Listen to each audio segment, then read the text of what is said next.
So welcome everybody. Kaylee and I are happy to have you here.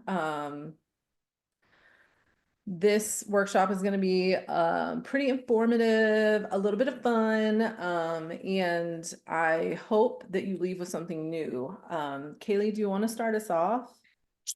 Yeah, I think a big thing to think about as we work through this is you don't know what you don't know. So there is a high likelihood that you're going to learn something that makes you go like, oh shoot, I've done that. Or, oh my God, I didn't even know that wasn't allowed.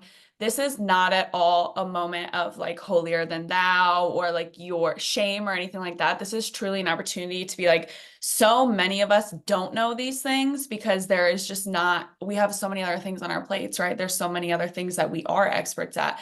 So this really is like just being here shows us that like you guys all really do care about being informed about this stuff, and it'll allow all of us to create a safer, more compliant, and like, how do I say this? Less predatory online business space. So I'm really excited to chat today. We're going to be talking about all things FTC. If you don't know what the FTC is, Amber's going to tell us a little bit about that. They're the Federal Trade Commission, and then how it relates to our copy. And when we're talking about copy today, we're going to be talking about all of your marketing messaging. So not just your web copy, your sales page copy, but your Instagram posts, your reels, your stories, your threads, your bios, anywhere that you are representing your business or marketing things that you do, uh, all of this applies. Absolutely. I have a question to ask of everybody. So when we move through this, I would love to be able to like shoot out little tips that are relevant to you. So could you drop in the chat, like who you are, what you do, like your industry, just let us know so that we can kind of have an idea as we move through it. Let me click. My little copy friends. I love you. Yay, photography, marketing, content manager. You came to the right spot. Digital marketing, business consultant. Yes, y'all already know the deal. And that's why you signed up for this. So perfect. Okay, cool. Well, almost all of like the examples we have are going to be super relevant for you. Ooh, in Ireland too. Okay, awesome. So Kaylee, you already kind of went over part of this, but do you want to recap any of this, or should I move on to your little slide? I think you're good to move on. I feel like really you're going to be seeing as you're watching the screen, you're going to probably be seeing some words, especially on the legal slides, that don't quite make sense to you. I'm going to do my best as kind of like the liaison between the attorney and the regular people. That's us, we're the regular people, to make it make the most sense. So that previous slide is just saying we're talking about what the FTC essentially has like a problem with. So what we can't do, we're going to be sharing what happens when you are non-compliant. We're also going to be sharing some examples of non-compliant copy and content that we all see on a regular basis, and then talking about how we Sorry. can show up differently. You're totally all good. So we're going to be going, this first half is going to be more legal, kind of like the meat of it, but I promise staying through to the end, we're going to be talking about how you can apply it in your content and your copy. We just can't really jump to that until you understand what's going on the legal side. So I think we're good to jump in. Awesome. So hi, if you guys don't know me, my name is Kaylee. I am the founder of Reveal Studio Co. I am a sales and web copywriter. I have been running Reveal for 6 years now. Primarily write websites, sales pages, sales emails. I see some clients, friends, colleagues, I would say out there, some other copywriters, a lot of faces I know and love. Little bit of background on me. I am big on sales psychology. So my secondary area of study was in psychology. I'm fascinated by how the brain works. We're going to talk about that a little bit today. Neuromarketing, basically like what's going on in someone's brain when we're convincing them or persuading them to buy from us. And the last little tidbit there is I hope, fingers crossed, that I am a future rescue farm owner. So if you guys know anything about rescuing cows, please maybe DM me because it is on my list of life goals. Awesome, Kaylee. Okay, so I'm Amber Gilormo, if y'all don't know me. I'm a business attorney, and I was gonna say mom before. I'm a professional diaper changer, let's be honest. I'm also a digital product creator. So everything that I've learned here today, I'm doing and following, trying to follow for myself, and for my clients who I help with this kind of stuff. Basically, my job is to help small business owners start and scale businesses without getting sued, or if you do get sued, help you out of that too. So hopefully that's not going to happen to you, right? Before we jump in today, I wanted to like lay out the fine print. This whole workshop and accompanying materials, they're all for educational purposes.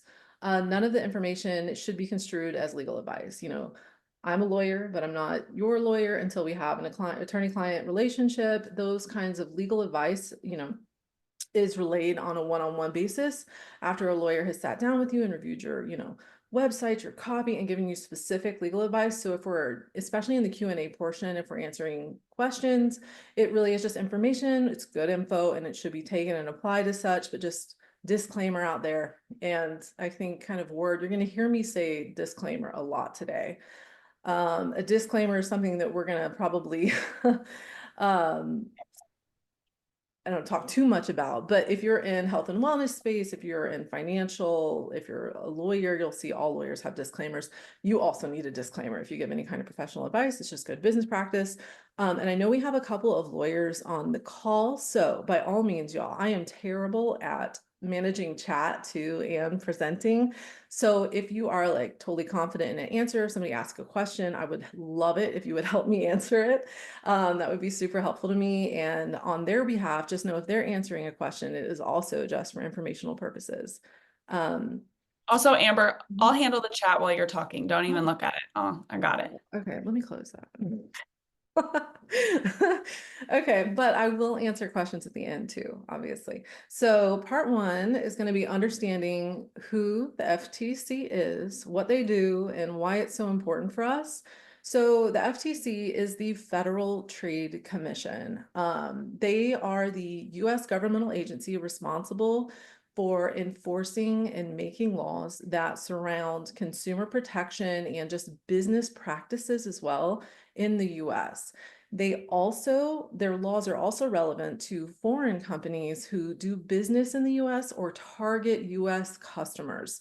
Their job is to shield consumers from fraud and deception. They want a healthy, like thriving competitive marketplace, and they do that by enacting these laws. The FTC will regulate everything having to do with a small business, from like social media content, your sales pages, websites, emails, like typical like paid ads, but also organic content, podcasts, basically anywhere we're talking about our products or our services. I think of the FTC kind of like how lawyers, when we are like admitted to practice, we are admitted under a bar. The bar is the entity who tells us what we should be doing ethically. I think of the FTC as like the online entrepreneur's bar. It's your referee that tells you what you're supposed to do in your business. So it's a good idea for like any online business owner to have a basic understanding of what the FTC requires of you. Now, how does this like show up specifically for online business owners? They have laws that govern earnings claims. Like, so when we screenshot our Stan Store, you know, or Stripe payout, they have laws that govern testimonials and endorsements, disclosures and disclaimers. That's like the legal fine print, or even something as simple as like, you know, hashtag ad or hashtag affiliate. They govern like health and wellness claims. So people who are in the holistic health space, um, or, you know, especially with like all the new weight loss drugs, if you're in that space, that's incredibly regulated. They have laws that govern paid ads, organic content, opt-ins, and consent. The Federal Trade Commission governs that, but also you have other privacy laws that vary state by state, country by country, that govern, you know, regulate that as well. And then false urgency and scarcity, that'll come into play when we have like, you know, countdown timers on our sales pages or in our funnels. If we're having like a limited number of spots available for a coaching program, they regulate all of that as well. And something that's a big one is bonuses and value stacking. That can be something like a bonus on a course sales page, or value stacking in like a summit. You know, it'll say you get I was just in a summit, so or like a bundle of things, but you know, $14,000 worth of products for X amount of dollars, it's always at a huge discount, and those have to be like true and accurate. So they have laws about all of that.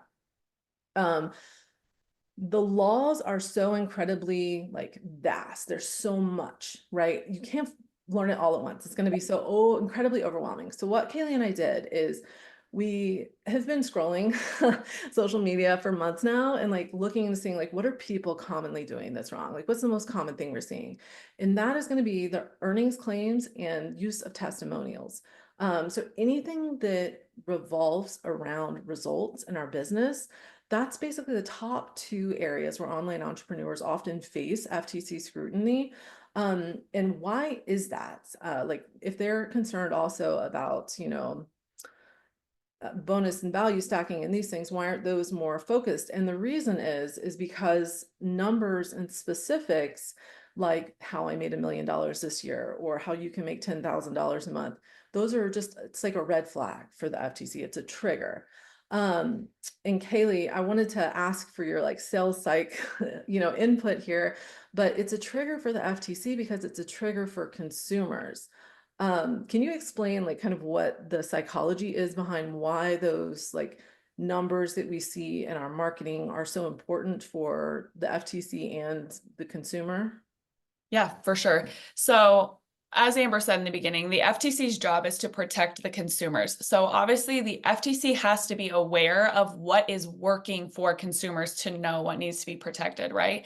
And so there's a bunch at play when it comes to sales psychology for why numbers and earnings claims and testimonials and these things work. The basic thing to understand is Maslow's hierarchy of needs, right? So everybody wants to feel safe and secure before they can, you know, go to the next level of needs. And especially if you look at the past like 5 years as a globe, like everybody in the world has really been experiencing, number one, an uptick in online business owners and online businesses. And number two, there's just been a lot of volatility, a lot of being unsure, people losing their jobs, the economies are struggling. And so if you ask anyone, like what could make you feel more safe and secure, the answer is more money. And so when people are sharing marketing that makes it sound like, hey, I have this solution for you to make more money, what they're really saying is, I can make you feel more safe. I can provide you more freedom. I can protect you from everything that's going on in the world because I can teach you how to make more money. So that's a big thing. And then secondly, obviously, there's some hurting FOMO, social things at play. A lot of marketing that leans into income kind of makes you feel like if you're not earning 10K months, if you haven't had a 100K launch yet, God forbid you're not a millionaire, it's a little bit like you're doing something wrong or there's something we know that you don't. And it's natural as a human then to be like, well, I want to be the most evolved business owner. I want to catch up with these people. And so these things work on consumers for those reasons. And that's also then why the FTC cares so much about them, because they know that these are a trigger point to get people to buy into things.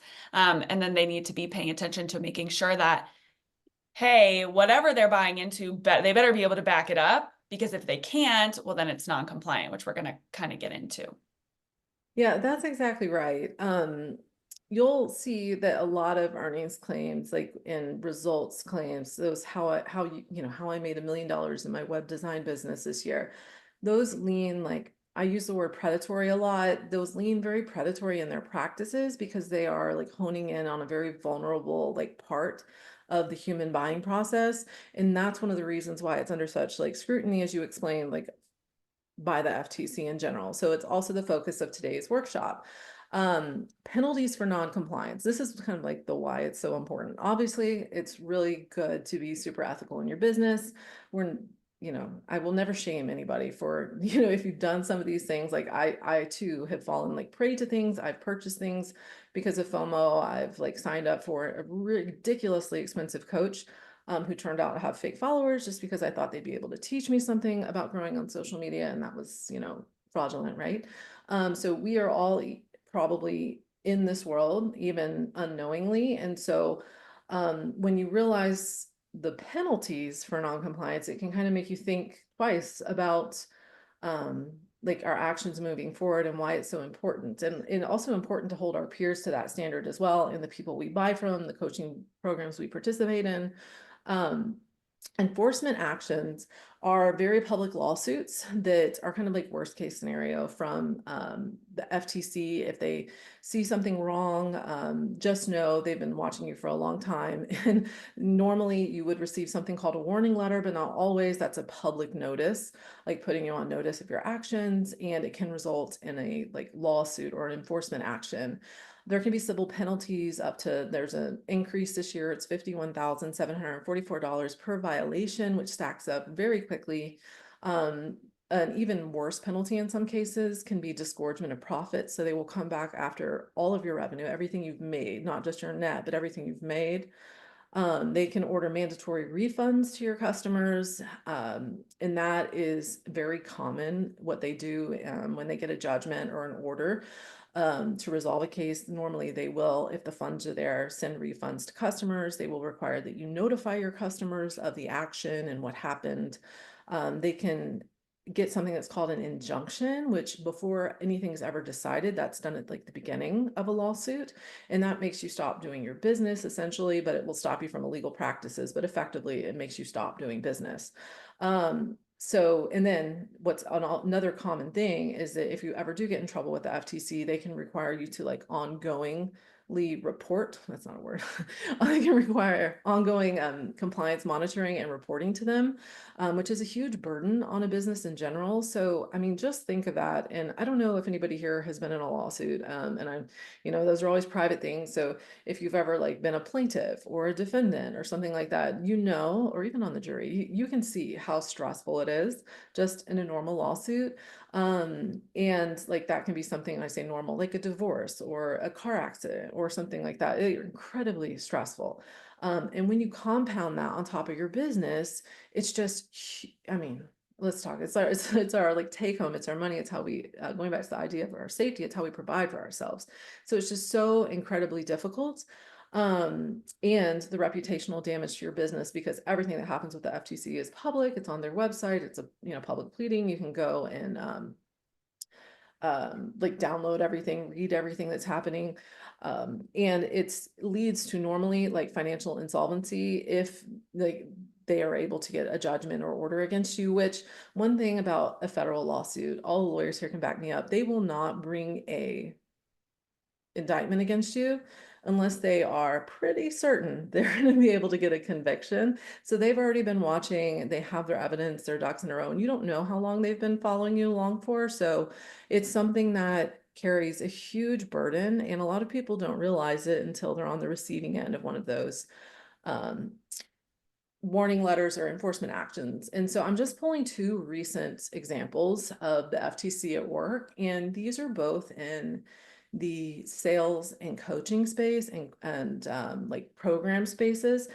And so Learn Inc. is a case that was resolved in, I think, mid 2023.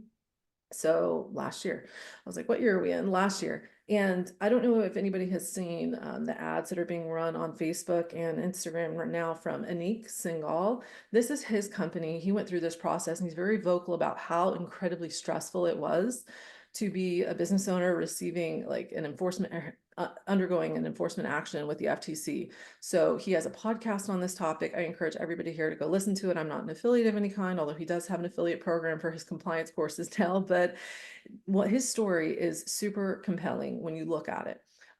In the fact that compelling that let's follow the law. So he had a program, and there's a whole separate law in addition to FTC regulations called the Telemarketing Sales Act. So if you're closing like high ticket coaching programs on the phone, you're even under like extreme scrutiny, even more so than just the online course space.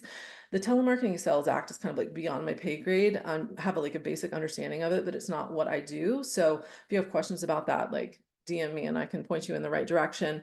But Learn Inc. received a judgment against them in the amount of like $14 million, right? And some change, but they were ordered to pay 2.5. cash and commit to compliance checks after misleading earnings claims. That basically what happened is they said in their results, so and so went through our program and they're closing this amount of dollars a month, but the FTC found that those were misleading for various reasons. One of the reasons being that overall they may have been accurate, but it created this net impression that the typical consumer could get these exceptional results when they went through that program. And you just heard me say, like, spit at you a bunch of legal phrases that have a very specific meaning, and I'm going to get into those in a second, so you'll have a clear understanding of what's required of you as an online business owner when we're doing our business. Another example of the FTC enforcing like their rules and regulations is the traffic and funnels case. This and I say case, but when you go to the FTC's website, they call it the sales mentor scheme. So they don't even call it a case anymore. They call it a scheme, right? So when we're talking about like reputation damage, they're really not trying to soften the blow at all. Traffic and Funnels received over a $16 million judgment against them, and they were ordered to pay $1 million subject to their ability to pay. And I should say this, the judgments here are suspended on both of the Learn case and the Traffic and Funnels case. And what that means is that they only have to pay what they are able to pay. So when the FTC comes after you, you have to submit a massive amount of financial data to them to show what like you have. And it can be everything from like your watch collection, your purse collection, if you have some fancy Chanel bags, what your spouse is in your spouse or your partner's bank account if you're married. It can be your trust accounts, anything and everything, the value of your house. You have to give that to them. And they base your ability to pay these judgments based on all of your personal assets. And granted, I think that's why that you see this discrepancy here is that Traffic and Funnels received a higher judgment, but they're paying less because they weren't liquid anymore. They didn't have those funds. They'd spent so much on legal counsel as well. And the person who is, and this is all public record, I'm not like shaming anybody or pointing this out, like to like point fingers at people, but the people who owned Traffic and Funnels, when you are sued by the FTC, it's not just your company individually, your company, it is you individually as well as a like representative of your company. They name everybody. And so it's the individuals who have to pay this amount based on their like personal financial affidavits. So if you are like, Amber, thank you for being super scary in what I can expect from the FTC here. I'm gonna open, I said, and okay. Kaylee, tell me if there's something I need to answer in the chat, please. But I will. okay. I did want to make one comment though, too, actually, just like a general as we're going through this. I think the biggest takeaway is that I always tell my clients as a sales copywriter, when somebody brings something to me and they're like, I want to do this. The biggest example is like, I don't want to put my prices on my website. I want to get somebody on a sales call and then I want to ask them on the call because it always works better. What I tell people when it comes to sales, selling, marketing, sales psychology is just because it works, just because it will work does not mean we should do it. And I think that's what we're really going to learn here is clearly these deceptive practices, these non-compliant practices worked because they made enough money that they now owe so much money. So just keep in mind that you're going to be seeing things throughout this presentation that maybe your business coach does, or maybe your best friend does. And you're going to have moments of like, wait a minute, I don't know how to feel about this. I think something to be cognizant of is that the people at the very top, if you will, if we look at the business space from a leveled perspective, do a lot of these things. And what we're seeing is like I said in the beginning, is as we're seeing more people go into the online space, I do think the FTC is paying more attention to what we're doing. They're taking social media a little bit more serious, taking the way we're showing up a little bit more serious. And what I like about, but don't like about these case examples that Amber is sharing is these are regular people. This isn't Apple. This isn't Google. Like these are people who started online businesses and then started selling programs and then got a large following. And it's really like what so many business owners think they want, right? So many of us are like, I wish that was me. I want to be having 100K, $1 million launches. That's what happened to these people. And then because they got all this attention and because they were being deceptive, whether malicious or not, they are now in hot water. So it's just like some things to think about. It's not like the FTC only cares about these ginormous businesses. They do care about all of us. And I do think we're going to see them paying more attention. And as more consumers are paying attention, because Amber, the one question I got in the DMs is there a way to report to the FTC? Can you report somebody's marketing to the FTC? And you can. And the more people catching on that you can report, the more reporting that's going to be done. And so I just think like, yes, some of this feels scary, but I actually think that is somewhat good, because if we're not aware of how bad it can be by not listening, we're all going to be like, well, what's the worst that can happen? I have to delete an Instagram post? Like, no, it actually is like you could lose everything. And so it is very much worth being aware and doing your best, I think is Yeah. what I want to say as the non-lawyer. I mean, that's such a good point. And everybody who is here today is ahead of the curve. Like, I actually really respect that Anik Singhal from Learn Inc. has made this, like, put his own company behind the effort. No, he's created companies in conjunction with his lawyer, who's a very good attorney, by the way. And they've made this like proactive push to um, bring awareness to the issue, and turn what is definitely a negative into, a positive. And that's super cool to see. And like, little disclaimer there, he definitely has upsells on his, free masterclass, goes to a course, goes to like the subscription thing he offers. But I have heard very good things so far about that program. So that's really encouraging to see. Now, speaking like of being proactive, this is the best way I can say this. We need to understand what is required of us as online business owners, not just to be compliant, but it really makes us like dig deeper in our in our marketing, in our businesses, to understand the basics of what we do, and improve on our offers, our services, our messaging. Because when we go through these like 10 items here, and these are going to be the 10 things that I like kind of pulled together that you really need to be mindful of when we're creating our copy and in our marketing messaging. This is the what to do section. So let's like just jump into it. And by the way, yeah, there are so many good questions in the chat. So I think what would be helpful is like in the Q&A, we can kind of like scroll back and answer as many as possible, because they're really good. I want to get through some of these slides because we'll answer some of the questions, and then anything that's not answered, like let's, do it in the Q&A portion. So compliant copy requirements, they want us to be truthful and accurate. It seems pretty basic, right? Earnings claims must be truthful and not misleading, whether the claim is explicit, like make 100K your first year, or implied by results, so screenshots of your client's testimonials saying they quit their day job, images of like luxury items, a fancy trip, like, those kinds of things. The earnings being promoted must reflect the typical experience of consumers. That typicality is so huge right now, such a huge focus for both the FTC and like business owners in general, that it's probably the number one thing we can change in our business, is making everything seem a bit more typical. Like, what can a regular typical consumer expect going through my program? What can a typical client expect, like if you're a copywriter, by using my services? They want us to be truthful and accurate, right? So that can be something that's like the difference between I'll just use numbers since it's like top of mind, but the difference between saying I made 100K this year, like, did you make 100K in revenue, or did you make 100K in your net income? Like, is there any kind of misleading, fact there? They want us to be very truthful and very accurate about the numbers. Um, Can you go back? very like, yeah, sorry, Kaylee, what were you saying?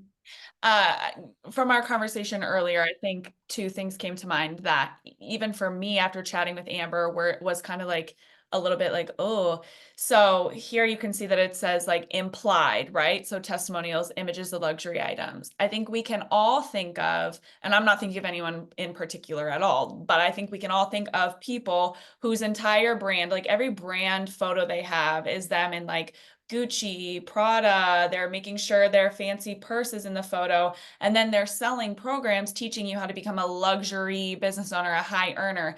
That's implied. So like even that is something that the FTC is going to come look at and be like, you might not have explicitly said you can get someone to a point where they're flying first class, dripping in Chanel, but your images, your imagery implied that. And then you are selling programs, teaching them how to become high earners, booked out, all of this stuff. So I thought that was really fascinating to me because I think a lot of people are not aware of that. They're like, well, I never explicitly tell someone that. I also do think there are a lot of people who explicitly say they can teach you to make X amount of money, which that's just wrong. But then when Amber was, sorry, did you have something to add to that? No, go ahead. When Amber was talking about make sure we're being as truthful as we can and saying what's typical, and we'll talk about this later. When we talk about what's typical, we don't mean like guesstimate, like come up, like what do you think is typical? It means like what actually, because what the FTC is going to care about, let's say something goes awry and you have to prove, and she's going to talk about this with the next slide, is you would have to be able to provide data of what's typical. So I think just making sure that when you're thinking about being truthful or sharing anything like this is asking yourself, do I have actual proof? Like, can I back up every single statement I'm making? And I think that's just a good rule of thumb to have in the back of your head, where if you're going to go post something, say something, write in an email, ask yourself, like, if the FTC knocked on my door right now and they were like, provide the data, could I provide the data? And if you can't, it just might not be worth posting.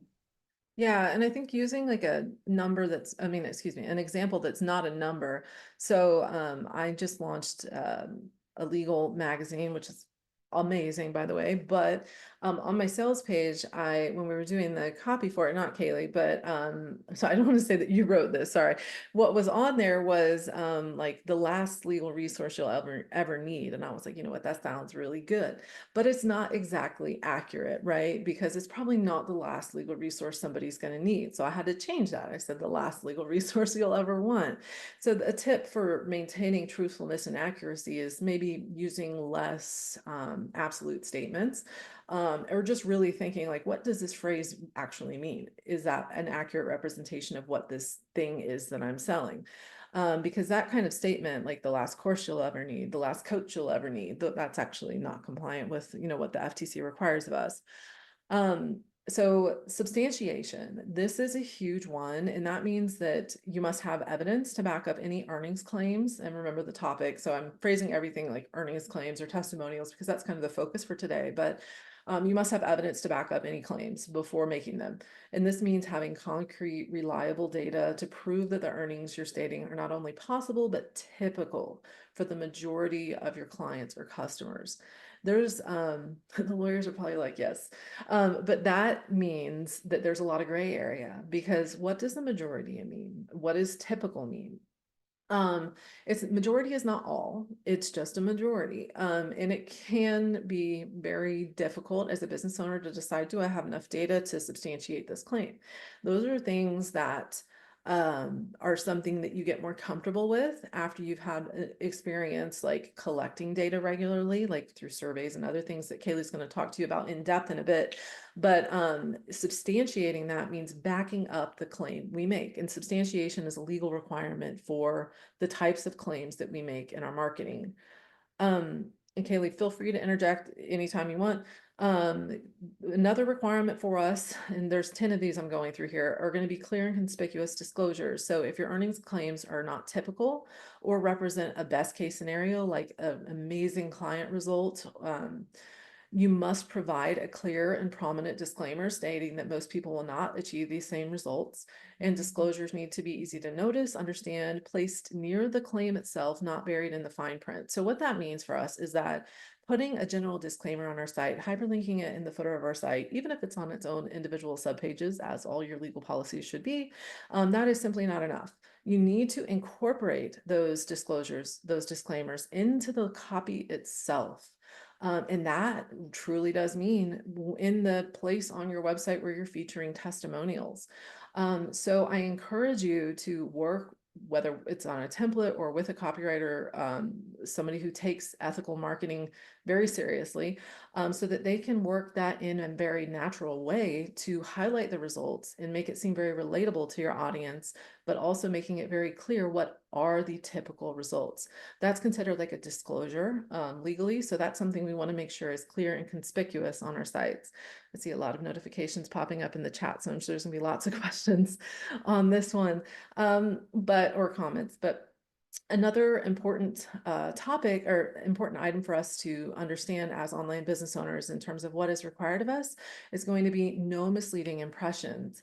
So the legal phrase for that is going to be, I'll probably say it a few times, but it's net impression. So the overall impression of your marketing material is really important. Even if the individual statements are technically true, like I made $1 million this year, if the overall net impression is misleading that you can make $1 million this year because you're taking my course, that's a violation of like what the FTC requires of us. We have to make sure that the overall net impression is accurate. So if I want to put up something that is like, I made $1 million this year, I had a great year, thank you all for supporting me, I need to make sure that I'm doing it in a way that doesn't immediately lead to the impression that you're going to also do this, and that my overall marketing is very solid in terms of what are typical results through my program. That's just an example. Like if you're a coach or you have a course, actually a great idea to avoid standing in front of luxury cars or on a beach to imply earnings without clearly stating what the outcome, or if that outcome is typical. So I'll say this: if there is like an amazing online coach who all of her students, just use a woman as an example, but all of her students get amazing results, and truly, on a yacht taking their vacation is typical of her students, I don't see like a real problem there. Could you be under a more of a microscope by the FTC? Absolutely. But if those are the results, those are the results. However, 90% of the time, that's not the results for everybody, or those results are going to be like conditional upon things, whether it's your background, your experience, your effort you put in, all those things. So we want to make sure that the overall impression of our marketing is what a typical consumer should expect their result to be. Um, I have one thing to mhm. add to that, just as we were kind of talking about, and I'm seeing some questions about earnings claims, and I know you and I chatted about this earlier. There is a difference in the intent when you're sharing like earnings or you're sharing like breakdowns. For an example, I love to share quarterly recaps of my revenue streams, where it's coming from. I don't share amounts. I don't say I made $300,000, 40 was from this. I literally just break down percentages. The difference is I'm not a coach. Nothing I sell is teaching you how to do what I do. I am providing it as like a source of education and just a source of transparency, because I do feel like, especially for a lot of copywriters or a lot of service providers who are looking to get into maybe digital products offers or things like that, what I have liked doing is sharing these quarterly to show what has changed for me. Mhm. Now, that might not be compliant if all of a sudden I decide I want to be a business coach and I'm going to start saying, hey, I can help you do this, or implying that. So I do think when we're talking about earnings claims, and like I said, there's been a couple of like similar questions in the chat, Mhm. and please ask during Q&A as well, and we'll go back through. But I think there's a difference between sharing for education, and you literally are not selling anything to imply that you can teach them to do the same thing, Right. versus I just happened to share this, and tomorrow I'm going to launch a program about how to become a six-figure business owner. Now, as we're looking at net impressions, we have created a net impression that the post you shared yesterday about your revenue, profit, or whatever you did is tied to your ability to help somebody else do that. Right. That's a good way to put it. And something that I like that you do in your recap posts, well, I have seen you use like monetary numbers, I think once, or did you put it in an email? I don't remember, but you conditioned it well. So you were like year 6 of business or whatever year it was. That's exactly the kind of conditional statements that the FTC would be looking for. Like, how did I get here? Right. It's not that I just, as you know, I think there's a common factor that's like you'll see for web design courses, right? Oh, you can design, I'm bad at math, y'all, but you can design X number of websites at $15,000 each, and then you'll make them $100,000 this year. It's just math, right?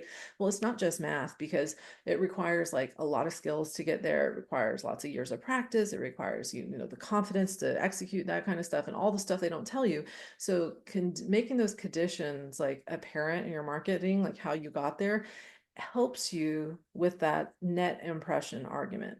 Um, you know what I mean there. So, and by the way, we have some examples in a little bit where we are going to open up the chat and like ask you for feedback on some mocked up posts, and I think it will answer some of your questions too before the Q&A. And there'll be like opportunity for like kind of feedback there too for all of like the what if this statement. So atypical results must be clearly stated. That kind of goes back to the idea of disclosure. So I'm just going to go through this one quickly. If you highlight atypical results, like the highest earners, the best results out of your program, you must make it clear that these are not typical. Think of it a lot in like weight loss situations. Like you'll have somebody who loses 20 pounds in a month, but really what's typical is 1 to 2 pounds a week. We're all kind of familiar with that like concept. And so you have to make it clear what are the typical results, and you have to say it in a way that's prominent. So that means on the page, on the copy, not just in a buried legal page. Number 6 is no false guarantees. So avoid making guarantees about earnings unless they are provable and accurate. So statements like guaranteed to make 10,000 in the first month can be deceptive and violate the FTC rules if the results are not typical. That's a pretty very like basic example, but one that may be more relevant to service providers in general, like copywriters, would be that say you're on a discovery call and you throw in there like, oh, so and so, my last client made 200K, on this sales page. I think, I've got you, or something like that.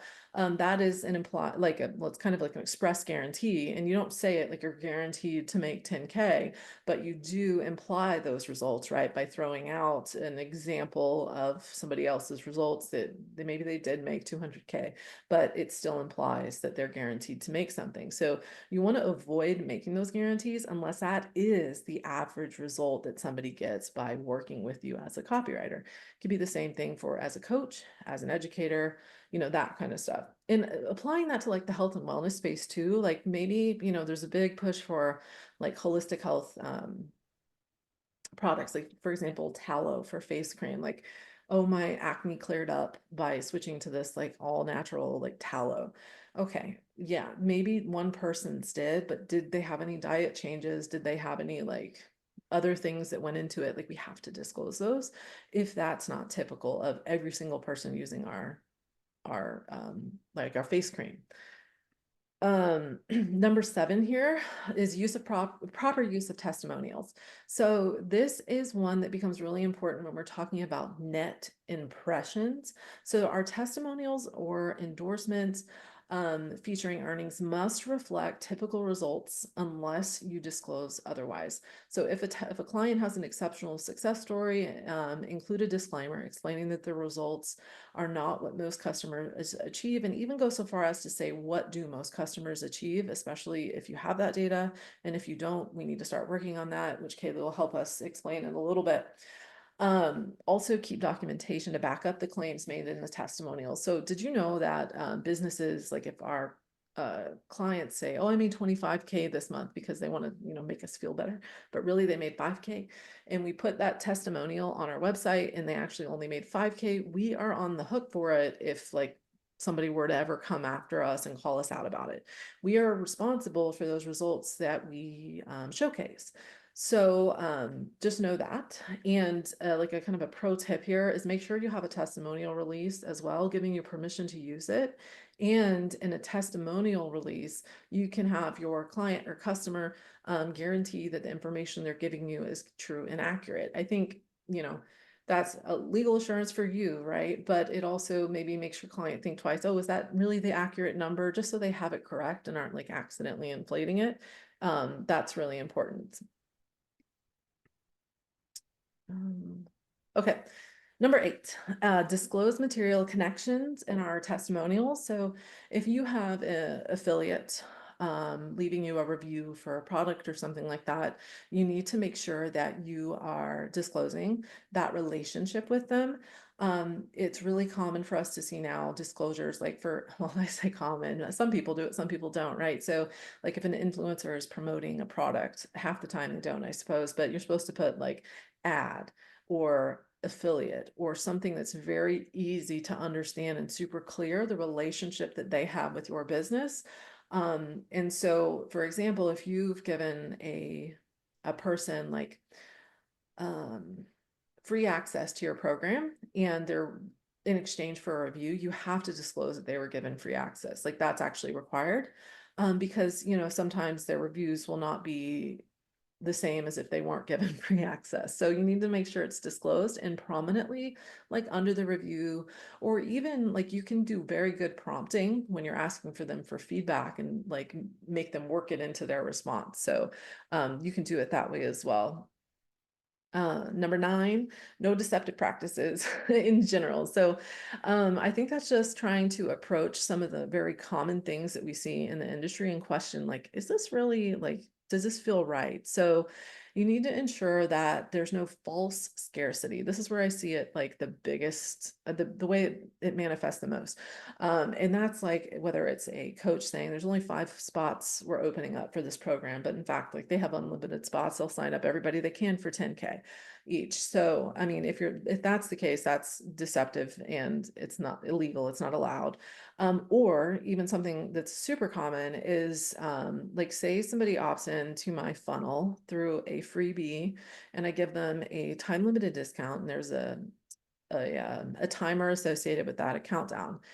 Did you know that you actually have to tell them that the timer could in fact reset if they opt in with a new email, if that's how it's normally done?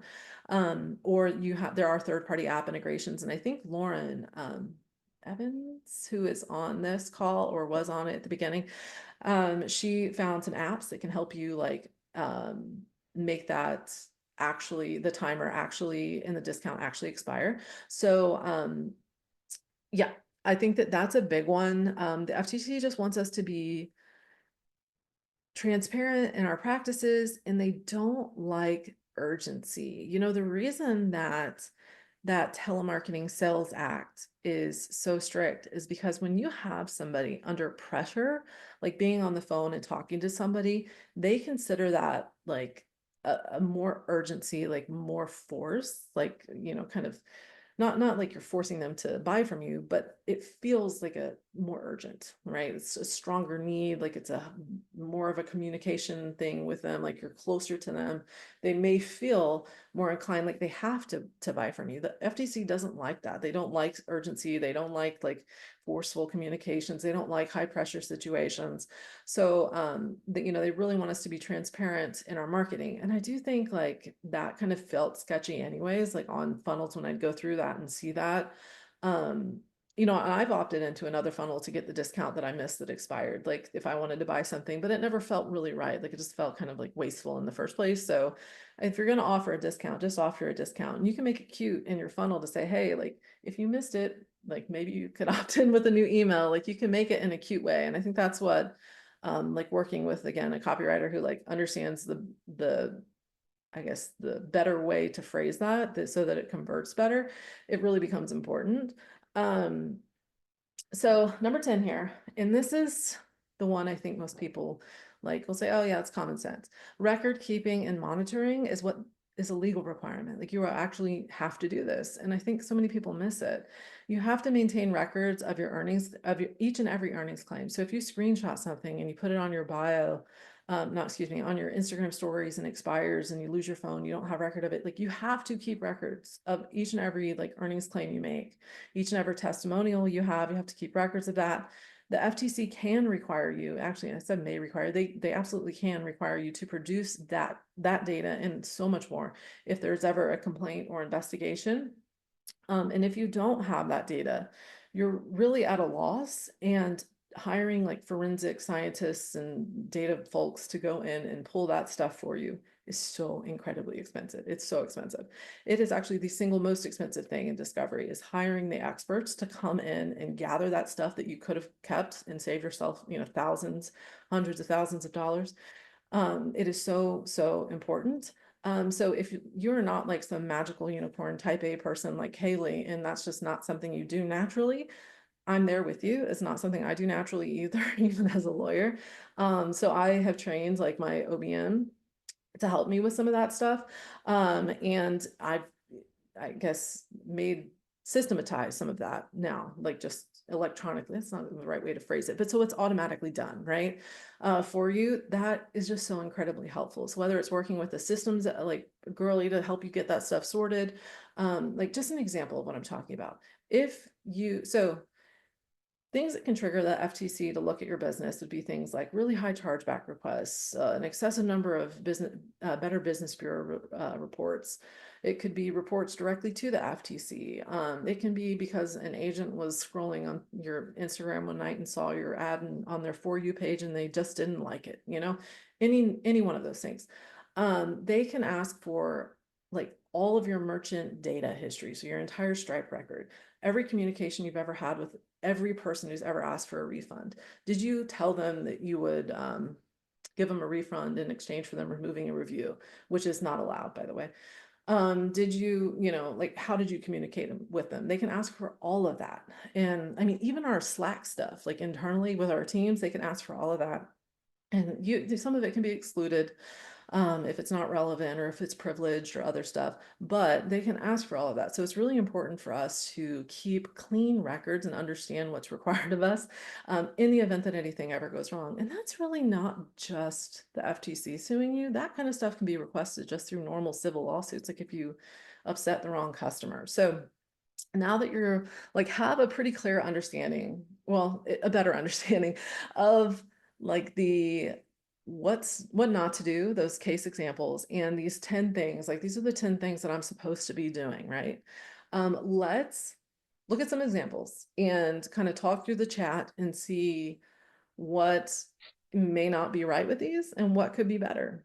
And I want to say this, by the way. How do I get the chat back up? Okay, I'm going to be looking at the chat here. So, you'll have so many good questions. Wow. Okay. This is, these are based on things that Kaylee and I have seen. Like they're based on real, people's content. Some of the numbers have been changed. Some of the dates have been changed. That obviously anonymous, but if we do recognize one, like, oh, I saw somebody do that, I know who that is. Let's not put them in the chat. I don't want to put them on blast. That's not the purpose of this. It is just that, these are the types of claims that we are seeing out there. And this is the reason why we wanted to focus on this.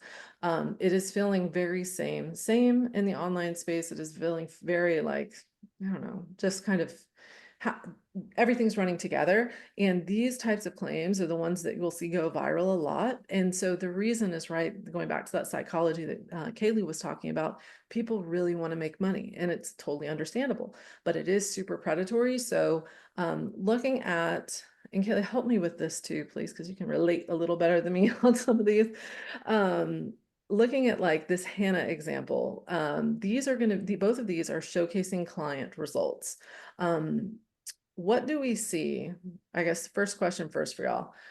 What do we see is different between these two examples? How does example one, the Hannah example, vary? Like, how is it different from the second example there? You can unmute yourselves as well if you want to shout something out. Or if you're shy, I can speak. Yeah, I think the chat may work better with the volume of people, but okay. So one's how Guys, Hannah did it, and one's how the creator did it. Karen has an answer. Hey, okay, so embarrassing senior moment. I can't read the second one, Okay. but I can tell you for the first one how it makes me feel.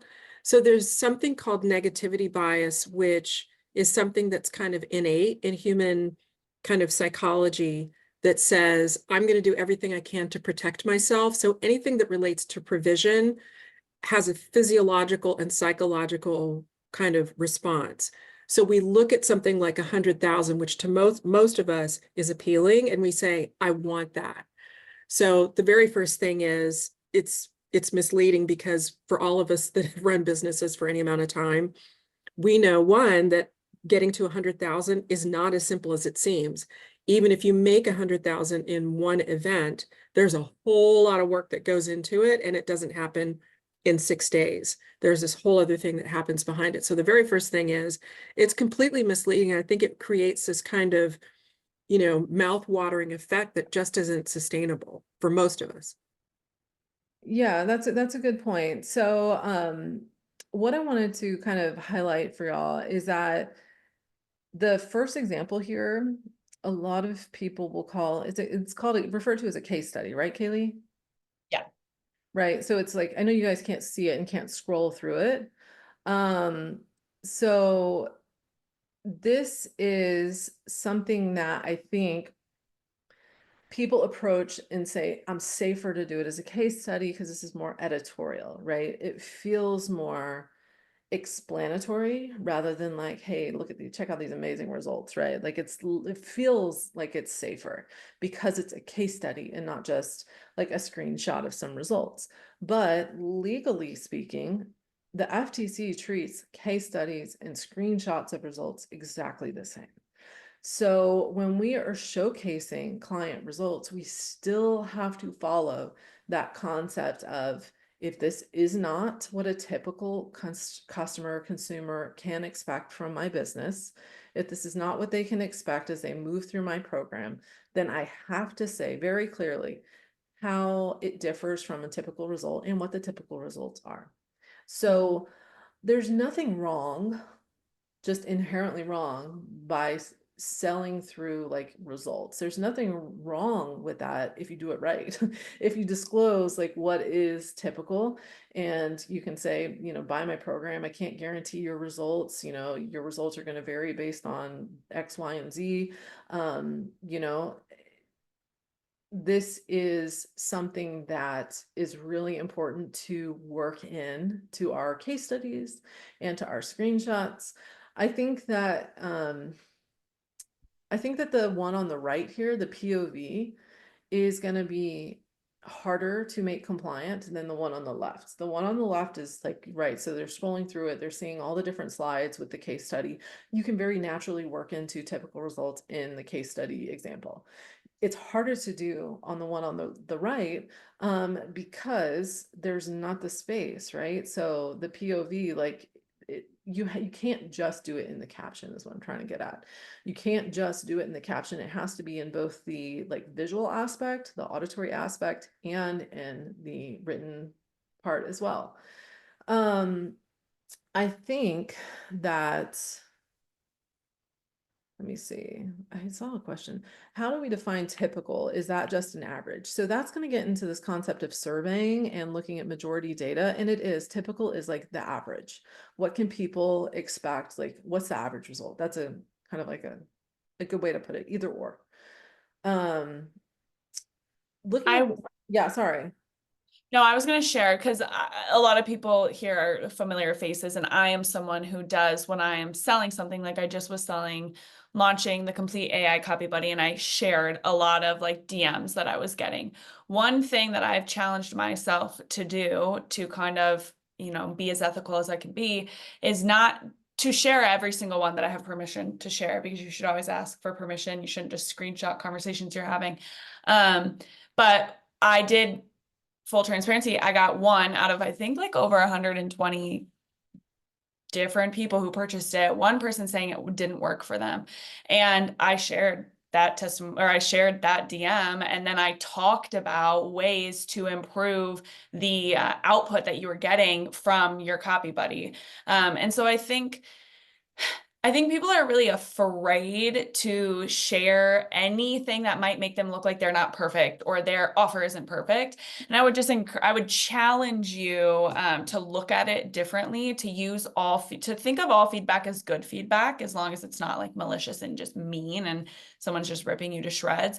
But Yeah. I don't actually think it diminishes your offer when you share things that are slightly maybe skew a little bit more negative. And I think it actually gives you an opportunity to learn from it, improve the offer. And then in that sense, if you're talking about that openly, it shows that you're being honest.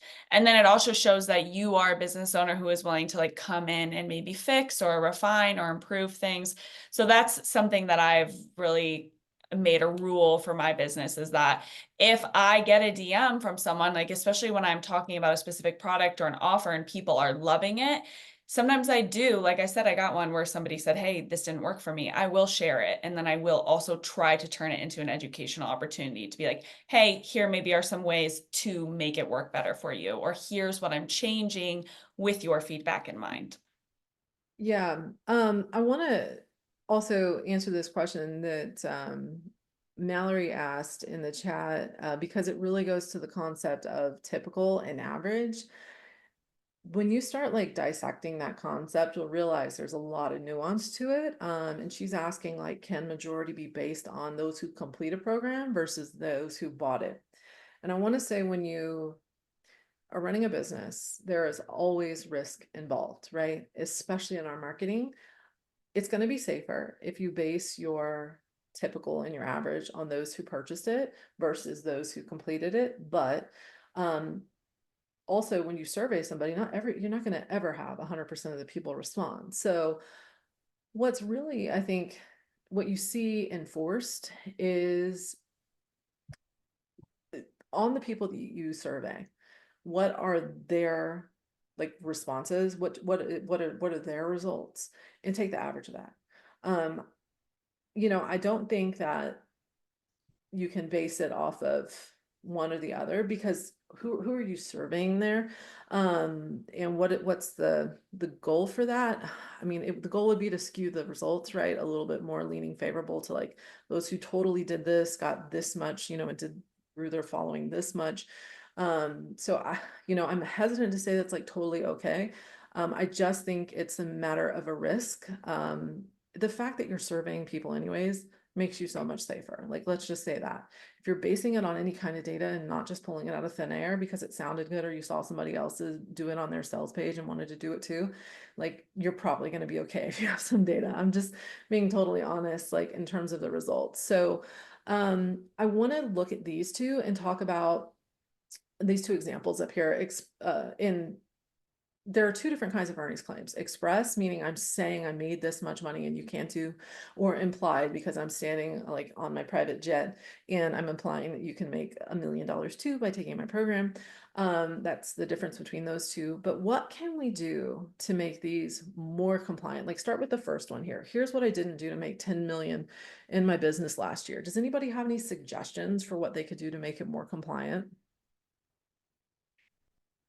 Because I think it's a creative way to phrase something, but you know, there's still a problem with it, and that's why it's on here. So I would just ask if you do have like a suggestion to put it in the chat, because of the volume of people here. It'll probably take us a long time to get through it if we all start yapping.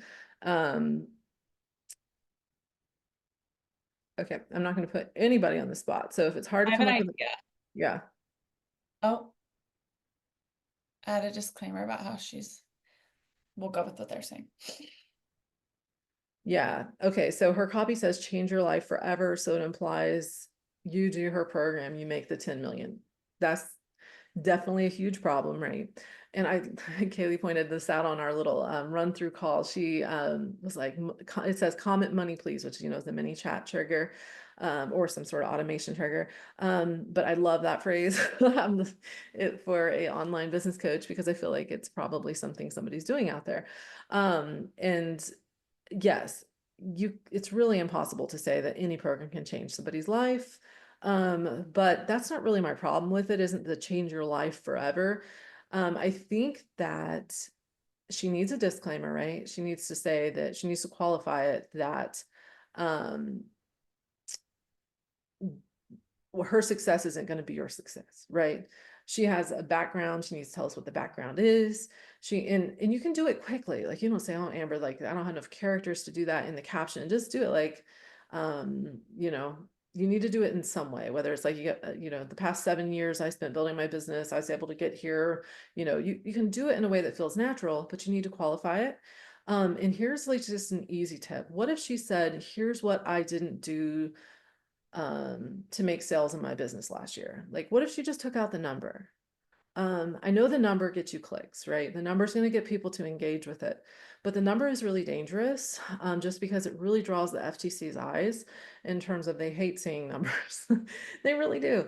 If there's a way for you to still have the same impact with that and just remove the earnings, take it, make it less specific. And I think you can still connect with people on a deeper level. It just requires a little bit more digging in terms of what your what your process is and what you bring to the table beyond the amount of money they can make. And looking at the next one, here's how I'm turning 5 million views into my last reel into sales. I don't know what to say here. Lincoln, it's just something that I see everybody do, right? Screenshotting your results, how I'm turning this into sales.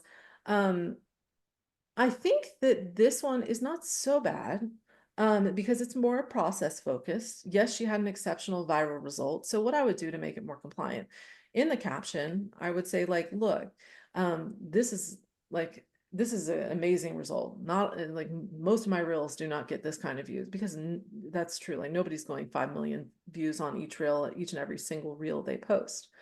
So I would qualify it more, right? I would disclaim that this isn't typical, and I would say like, I can't guarantee these results. This is amazing, but here's what I'm doing to, get something out of it. You want to learn my process, head over to the link in bio. Like you can do that.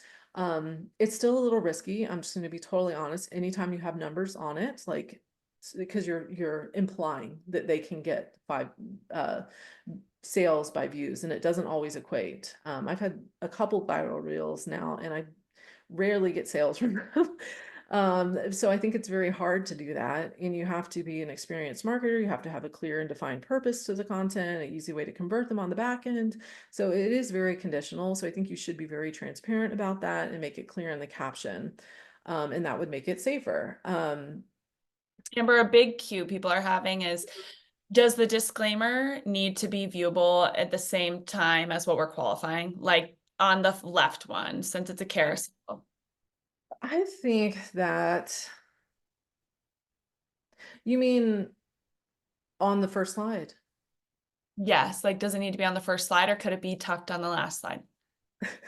So remember, we don't want our like disclaimer to be like small and at the bottom. Like I don't want us to call it like tucked on the last slide. If there's a way you can work it into the copy, which there is, if you can work it into the copy as you move through the carousel, preferably towards the beginning. I've seen a couple creators do this very well recently, where they are conditioning, like they put that amazing result at the top, like, okay, I made $1 million, and then they say before they get into their pitch, they say, but I've been in business. My results won't be yours. Like I've been in business this amount of years. My results will not be yours.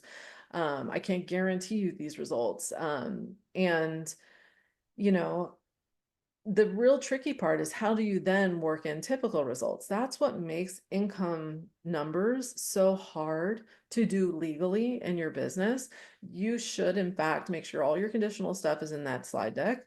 If you're going to, in that carousel, on the carousel itself, I wouldn't just bury it in a single disclaimer, but I would work that disclaimer language into my copy itself to where it feels like a story. Is that kind of an answer there? I don't think it has to be on the first slide, but I do think it needs to be towards the beginning. I think you're good. Okay. Okay. And so in here is what I call the 7-figure problem. We really, when we start making money in our business, and if you are a coach, or if you have really good results for your clients of some kind, or your program, where is the line between using that for credibility versus using it for conversion?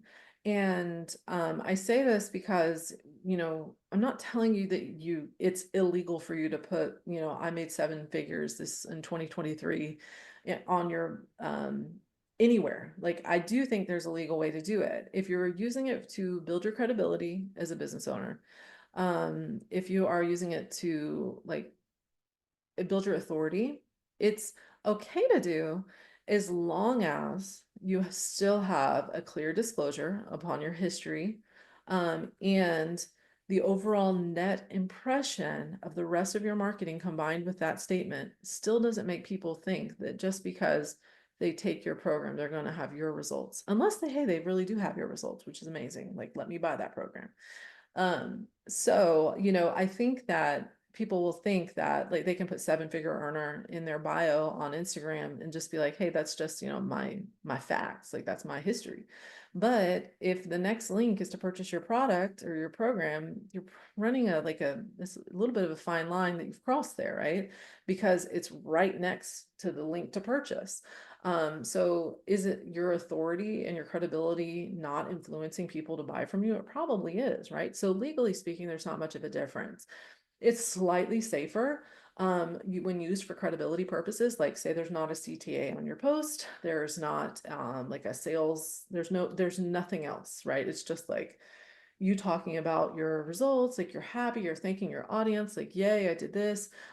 That's usually a safer bet, but you want to make sure the rest of your marketing is like tight and compliant so that the overall net impression doesn't mislead people into thinking that just because you are a 7-figure earner, they will be if they work with you, unless like that is truly what's going to happen. And I keep saying that because we need to know what the results are. Like what is the average? What is typical? Hold on, I'm sorry. Is that a question that Amber had there? She said, should non-compliant posts be removed from social? Like, should Um, be archiving if they go back to their Instagram and they realize, oh shoot. I mean, yeah. I don't know. Okay, so let me use a different example. I know it's kind of like an analogy, but like I was saying, there's a level of risk to doing business in general. I know I'm not supposed to use copyrighted music in my Instagram page. Like I know that. Sometimes I'll use a trending audio on my reel. Normally, if I'm done with it and it was like a sales reel and I'm trying to sell something, I'll archive it. Does it fix what happened? No. Does it reduce your risk of it becoming a problem? Yes. Yeah. So is it a good idea to archive it? Probably. And then just nobody, I don't think people are gonna like think differently of you too. And honestly, I never scroll that far back to see if somebody's archived something, or like I don't usually notice that myself. So I doubt like somebody else would. I think it's okay. Like I don't think it's a bad thing to do, is what I'm trying to say in a poor way. So just going back to this idea, and I covered this on the last slide, so I'm not going to spend much time on it, but they want to make sure that your earnings are true, okay, that they're accurate, that they don't create a misleading net impression, and that there are still like appropriate disclaimers, explanations, or like the legal phrase is the condition precedent, like what was required of you to get there. You need to explain it.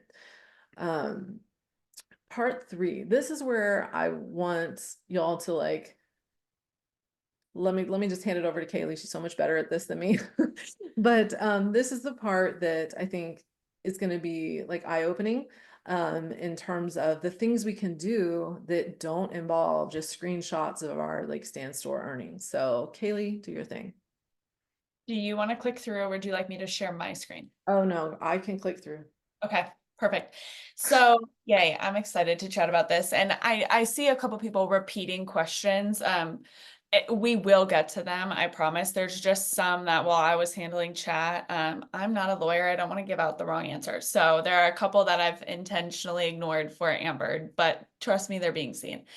So obviously, as a copywriter, it is my job to help clients figure out ways to market and sell their products that work and that get people excited and make them want to buy your things. And so with that, I spend a lot of my time, figuring out what that looks like, what is working, studying sales psychology, looking at what's worked for clients and customers and all of that. But I also come up against people who are a little bit like, when they learn stuff like this, what we're talking about today, they get a little bit flustered. Like, well, what am I supposed to post? What am I even supposed to say then? And so a lot of what I want to talk about is kind of helping you guys figure out what that looks like for you. How can you stay compliant without it impacting your conversions? So We're going to be talking about ethical marketing in an era of exaggeration. I think this is as accurate as a tagline as can be. We just see exaggeration everywhere, like literally everywhere. Everybody feels like they have to exaggerate their success, exaggerate their client's success, because we feel like that's the only way to be seen and heard through the noise.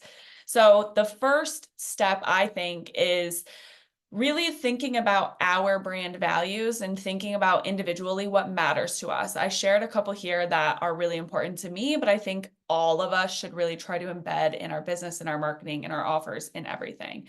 Starting with easy honesty. If it's not factual, don't say it, don't write it.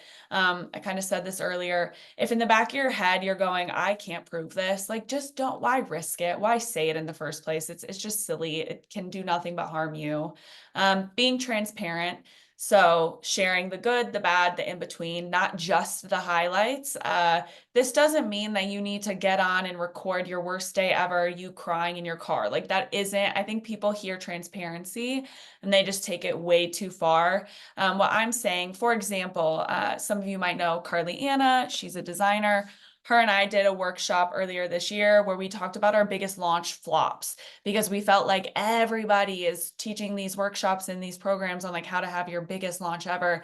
And her and I literally got on and we said, like, here's where we flopped, and we shared the real data. Both of us had launched things that made $0. And like, that's embarrassing, but is it embarrassing? Because, you know, we have all experienced this. So that's what I mean by transparency. If we are going to share the good things, we should be willing to share all the things. Being of service, so putting our customers and our clients first, so focusing on meeting them where they're at and what they need, instead of this weird, what I have noticed over the past few years is it's almost become less about clients and customers, and as business owners, people are like making it about them and like really wanting to highlight what makes like them as a business owner so special, unique, and like successful and fancy and luxe, when it's really like that's not in service of your customers and clients. So just thinking about everything that you're putting out, obviously as a business owner, should be tailored to the people that you're serving. Responsibility, so taking ownership of your claims, marketing, offers, education, your overall message. Amber and I, you know, have talked about this. The FTC doesn't care if you say I didn't know. They don't care if you say like, I thought I was good. They're not going to be like, oh, okay, then like you're fine. No, they're going to be like, well, you run a business, you market, you post, you sell things. It is your responsibility as a business owner to know these things. I want to caveat that with large businesses have, like, part of my background, I worked in investing. We had an entire compliance team. We had compliance, we had, you know, marketers, we had like people who did all of this stuff. And that's why in corporate, it often takes a very long time for anything to actually be published or make it out, because it has to go through so many layers of legal and compliance. And so yes, we want to take responsibility and ownership of our education and do our best to know these things, but I don't want this to be something that's like looming over you and you feel like a failure because you don't know. You're here. This is taking responsibility. So kudos. And then the last little value that I think we should all really embed into our businesses is just continuous improvement. So continuing to evolve our offers, our marketing practices, our guideline, everything, just being willing to change as things are changing. So obviously the FTC is, you know, they continuously update their regulations. They have to do that because things change. Like right now, we are probably going to see the FTC making some stronger judgments when it comes to AI and things like that. So as the landscape changes, the FTC's guidelines change. So just being willing to improve and pivot. When it comes to like, well, what do I like post about to get people to want to work with me or buy from me? It's shifting the focus a little bit from results, especially when it comes to income or, you know, maybe results that are atypical, to connections. So we know from a sales psych perspective that consumers care a lot about what are known as positive associations with a brand. There's a part of the brain called the VMPC. It is where positive associations are stored. Positive associations don't always have to do with results or how good the thing was. An example I love to give is, let's say you go to a restaurant and like the service is fine, the food is fine, but you get proposed to while you're there, right? Your association with that restaurant is, if we like the person who proposed to us, is going to be positive. Now, when somebody is asking for restaurant recommendations, we might tell them, oh, you have to go to this spot. We might consciously not even understand why we're saying that. We don't even remember the food wasn't that great or the service wasn't that great. But because of the positive association we have with that restaurant, we now want to go back and we want our friends, people we love, to go as well. The same thing happens for negative associations, the way we make people feel, the way our marketing makes people feel. If we're really leaning into picking at pain points and shame-based marketing and bro marketing and these claims that make people feel less than, like we're storing negative associations in their brains. So when we're thinking about our marketing as a whole, spending more time caring about creating positive associations and connecting with the people who are going to be buying from or engaging with our brands, thinking about how you can highlight that more instead of just every day getting on and being like, I'm rich, my people are rich. If you want to be rich, then buy from me. There's other things to focus on.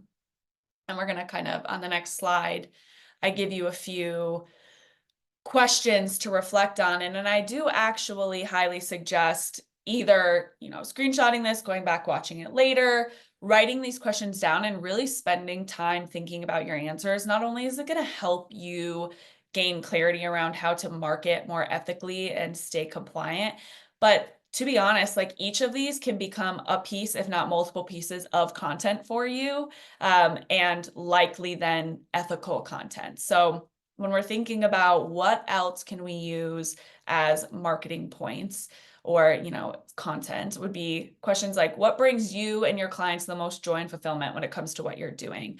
Often we get so stuck on data and results, or like, well, as a copywriter, did my copy on their sales page help them have their biggest launch ever? That might not necessarily be the thing that's going to make somebody want to work with me. It might be that, my process is really seamless and they felt really held, understood, and guided, right? So if that's what brought them fulfillment and joy while working with me, that might actually be a better thing to market upon or a better message to use than just trying to say, well, I wrote a sales page and made them $1 million. What about your clients' lives gets better after working with you? What are some other areas of improvement other than their bank account? What do your happiest clients and customers typically say about you and your offers? The answers to these questions can help you find your differentiators that you might not immediately think about. How do you measure success for clients and yourself beyond revenue? This is a question I ask every single prospective client on their call with me, and I believe it's in my contact form. If not, it used to be, is how are you going to measure success from working with me? Like, what does that look like for you? The reason I ask that is because if somebody says, well, it would look like, and they enter a number, right? Or a certain number of conversions or clicks or money made, I then like to spend time saying, like, I can't guarantee that for you. There's so much more to it than your sales page or your website. There's like all these other things that I have nothing to do with. And so I like to get clarity on, like, maybe success is being excited to send people to your website now because you're proud of the message that's on it, right?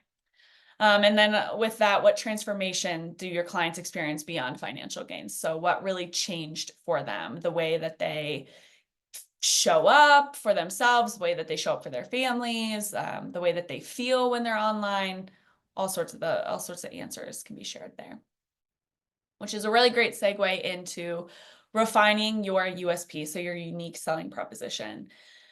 A lot of people that I talk with, the reason that they lean into, income-based claims or just like super heavy on their best testimonials is because they don't know what else makes them unique, or they don't know what else really to lean on.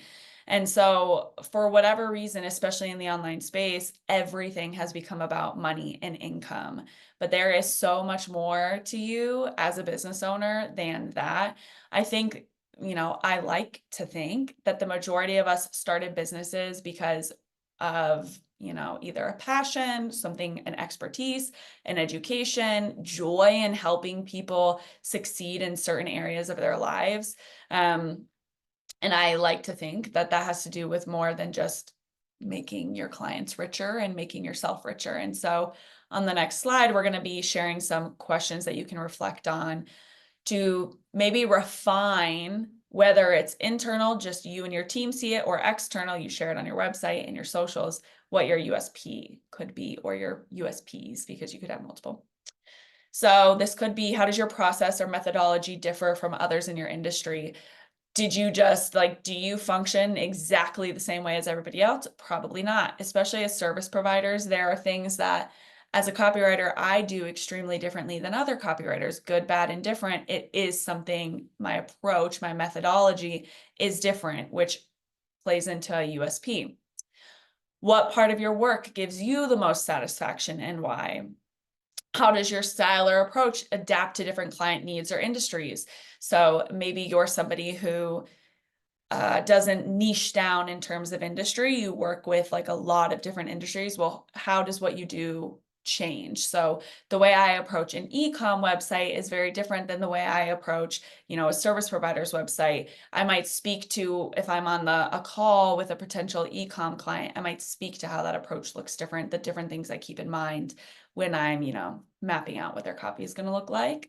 And then also, what about your background, education, experience has informed your work and the business owner that you are today?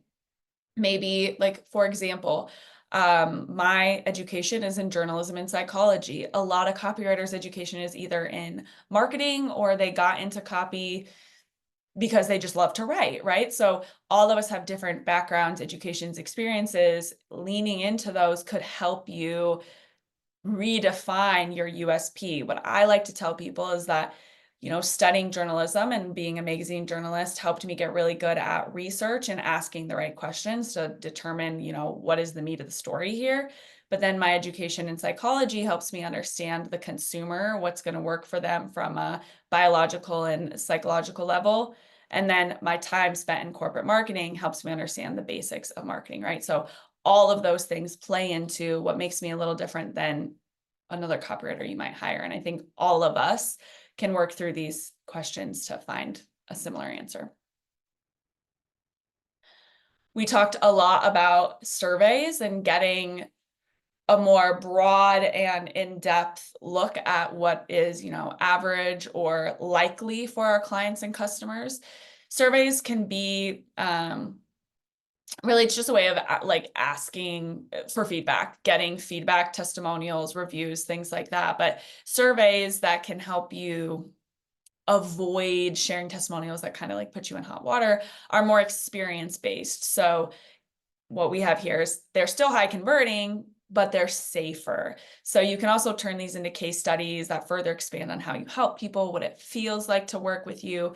But we have some good questions on the next page of what you can put into these feedback forms. Instead of just being like, how much money did you make after I redesigned your website? You might want to ask things like, what did you enjoy most about working with us? How would you describe your overall experience with our firm? What surprised you about our process? If a friend was considering hiring us, what would you tell them? What I like to remind people when they are asking for feedback and testimonials is that the language that you are asking the question in can really help the testimonial or review or piece of feedback you get back sound better. Because one thing that a lot of people struggle with is okay, well, I sent out a satisfaction questionnaire and they said they were satisfied. And I asked them, what are your thoughts about our time together? And they said, I loved it. You putting on your website, in quotes, I loved it, Jen, marketer, loved what? What did we love about that? So getting really good about asking questions that make it easier for the person answering it to leave a usable and meaty testimonial is really important. Because another thing to think about is it's not even necessarily that the person answering the question doesn't want to give you a great testimonial or doesn't want to give you really great feedback. It's that people don't know what to say. I think a lot of people struggle with I don't even know where to take this. So the way that you're asking questions is really important. But the big takeaway here is focus less on results, more about the journey, their satisfaction, how things felt. But another thing that I did I believe at the end of last year, is I created an actual like Google business page where people can leave public reviews. Some people might say like, oh, be careful doing that. What if somebody sabotages you?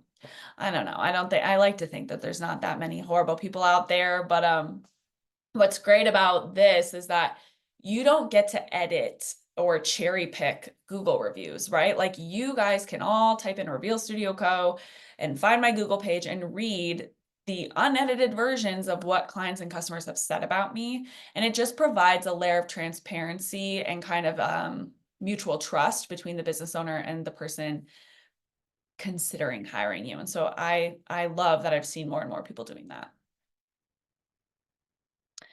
If you are somebody who doesn't have testimonials yet, you don't have reviews, you don't have feedback that you can share. Maybe you're launching a new offer and you're like, well, what do I do here? A couple of things that you can do to build credibility without, those testimonials are: number one, focus on the experience. So what are your clients going to feel while let's pretend this is a course. What are your clients going to feel while they're going through your course? What are they going to gain in kind of less tangible terms? Clarity, confidence, direction. Like, what is that going to feel like for them? Maybe you're an OBM and you're teaching systems and processes, like talking about how it's going to feel to finally have a clear process without being like, you're going to have a clear process so you can make more money. It's like, you're going to have a clear process so like your day you're not in this constant state of fight or flight all day, because you know that things are happening in a systematic manner. What do you help people avoid? This is a psychological principle known as loss aversion, and it, can be a very powerful sales technique. So helping people understand not just what they can gain by working with you or going through your program, but what they can avoid. Maybe they're going to feel less overwhelmed, so they're going to avoid that overwhelmed feeling. They're going to avoid wasting time on tasks that they simply have no, business doing. Like things like that can be really powerful. Leveraging past case studies. So if you have success in another service area that is very relatable or relevant to the thing that you're currently selling, you can use that, as long as you're making it clear that this isn't like a case study that has to do with this exact program. It's, hey, for example, maybe you went from one-on-one to a one-to-many thing. You might share like, we are using the same systems, processes, resources, XYZ in this program. Here's what that looked like one-on-one, just to kind of help them get a better idea while remaining truthful. And then highlighting your process. So emphasizing the unique way that you are approaching it, the way you're structuring it, and just setting clear expectations for them from the journey. Because at the end of the day, all of our goals obviously should be to convert, but should also be to be very honest and clear about what somebody is going to get when they work with us. It doesn't benefit us to exaggerate or lie and then have people come in and not get the type of results that we made them think they would get. The online space might be huge, but it is actually like the smallest in terms of like people talk and stuff spreads. And I can promise that if you are constantly like over promising and under delivering, or if your sales pages make something seem so incredible, and then when they purchase it, it's like really a letdown, people are going to talk. It's going to ruin your reputation behind your back. It's not going to benefit you. Yes, you might have made more sales up front, but most of us are in this for, a long game or a longer game than just like the next month. So just keep in mind that you want to be honest. And the thing that I tell people is like, you obviously think it is good enough to sell. Trust yourself. Like there's no need to lie about it. If it is as good as you believe it is, and I believe it is, then just be honest and let that do the work.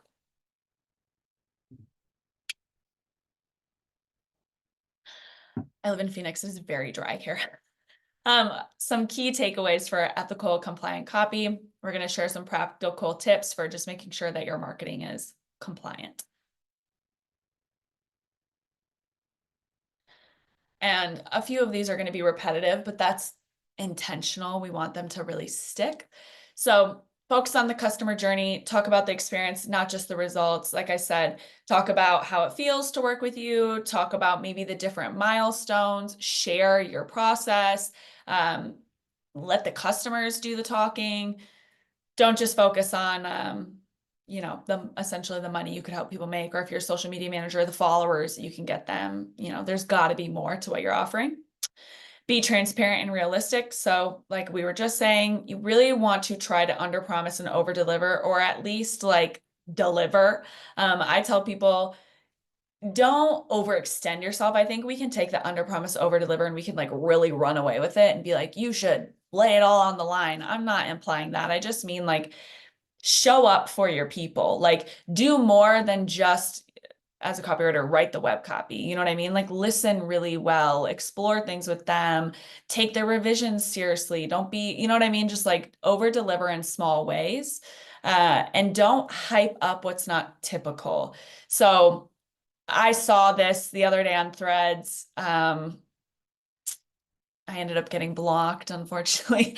Somebody was basically saying like, here is a look at my prices over the years. And it went from $3,500 to $300,000 for the same project. And somebody in the comments had said, you know, hey, like very kindly, actually, they had just said like, hey, is this typical? Can you share like how many $300,000 projects you've booked, blah, blah, blah. The original poster came back and was just like very angry. And I jumped in and I just said, hey, I actually think the person replying is looking out for you. You know, the FTC has X, Y, and Z to say.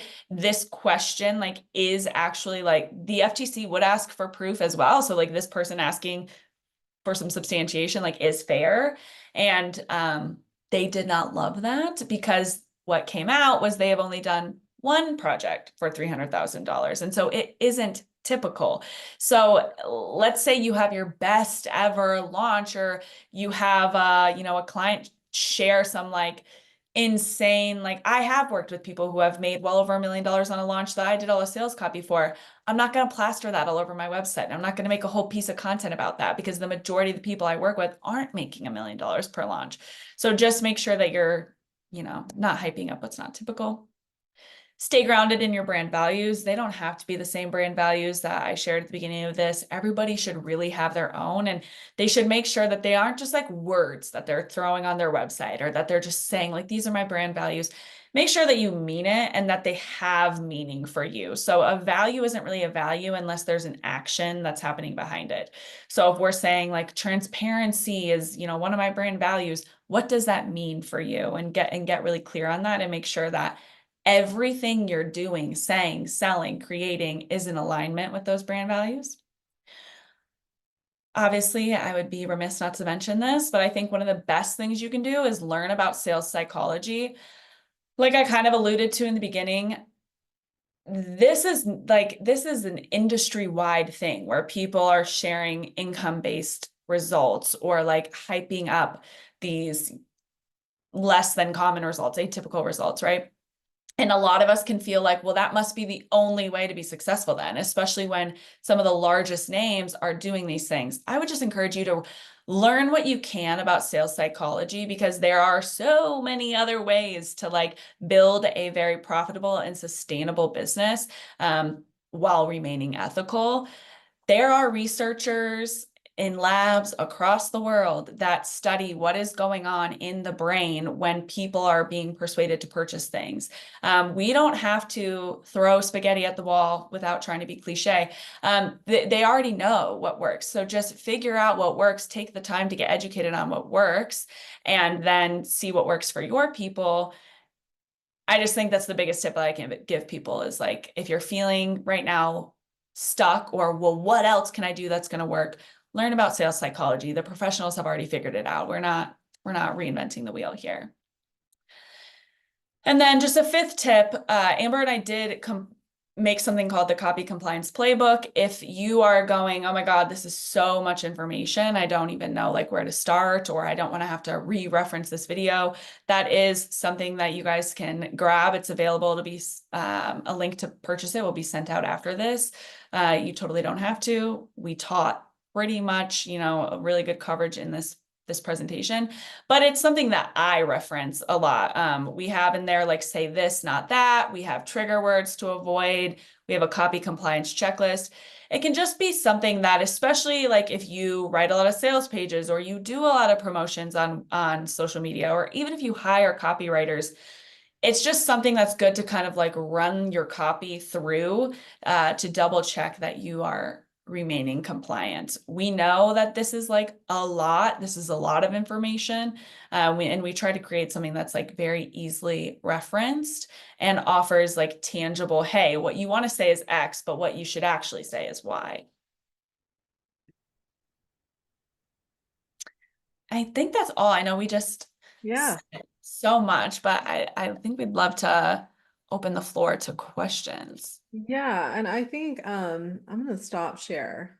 By the way, if you don't already follow Kaylee, go check her out, revealstudioco.com, and you can find me at the Boutique Lawyer. Wow, that was a ton, right? Yay! That's why we only focused on two little areas because they regulate a lot. I tried to go through the chat myself and answer some questions while Kaylee was talking. I was gonna like run through some of them, and please, if they're like way up in the chat and you can copy and paste and put it back but down, because it's like so many. You guys are really thinking about how this applies to you, and that is exactly what we wanted you to do. Yeah, I like how Ashley said, Ashley, and we all know a handful of accounts who need this. Yes, we all do, right? And you can go to Instagram today and you will see probably 40, 50 accounts who need this. So Corinne, you asked, what about saying that people can expect clarity and confidence? Do we need to show proof for that too? Is personal proof, like you have done this enough? So you want your claims to be based on experience of some kind. Those types of claims that you referenced are not going to be under the same degree of scrutiny as using income claims, as using results claims, like, oh, I made 10K because I followed, you know, Samantha's course and now I'm quit my day job. Like, that's the kind of stuff that becomes scrutinized. But when we're using clarity, confidence, like transformational stuff, that's under less scrutiny from jump.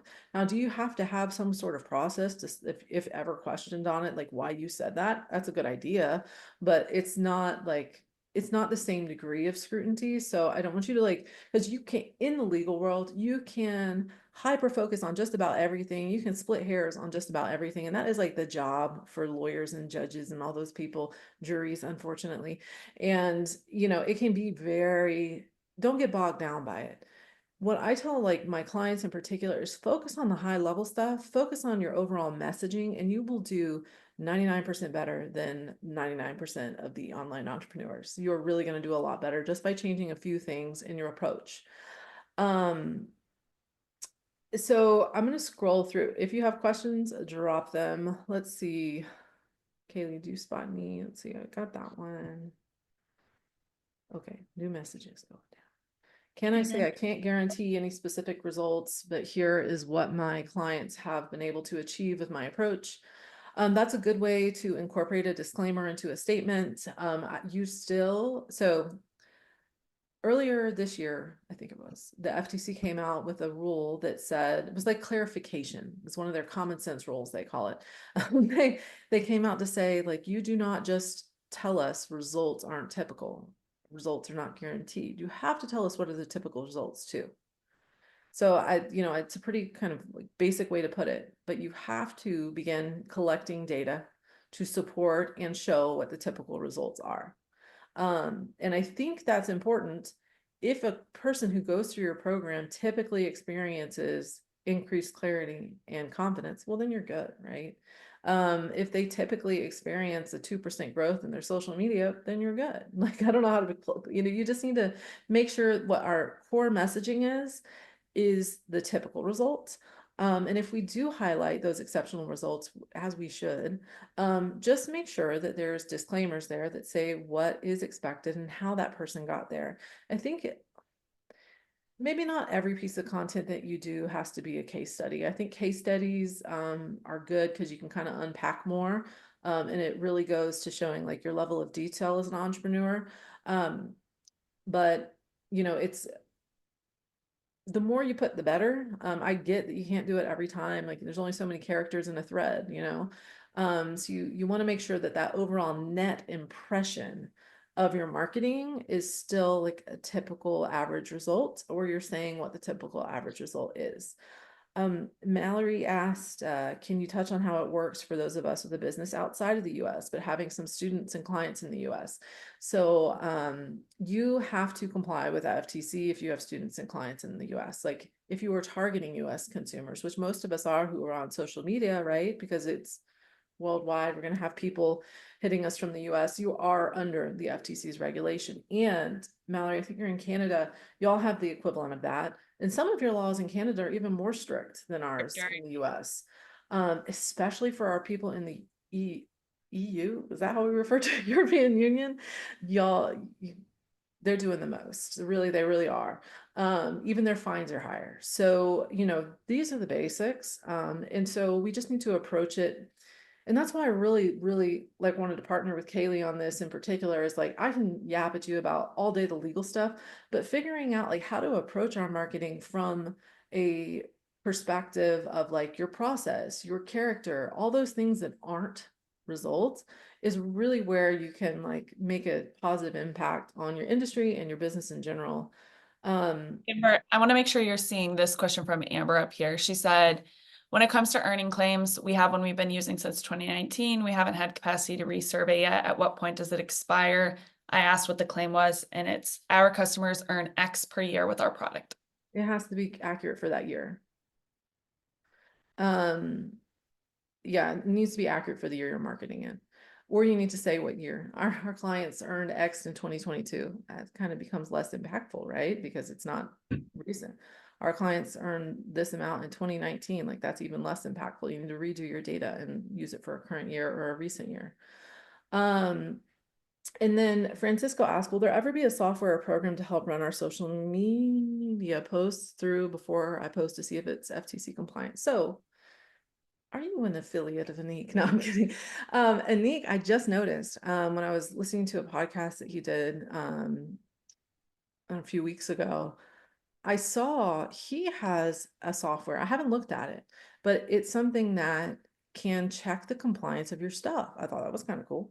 I don't know how accurate it is. I'm sure he has a disclaimer that says it's no like replacement for legal review, right? You have to. But he does have something like that. Go and look up Anik Singal and look for his app and see if that's what you were looking for. I'm not sure what it does, but it's a good option to explore. Aaron asked, do referral gifts, gift cards, physical gifts fall under the same rules as affiliates? Like if I send a past client a referral gift, do I need to go see if I have their testimonial? So you only do that if their testimonial given was conditioned upon receiving something in exchange for it.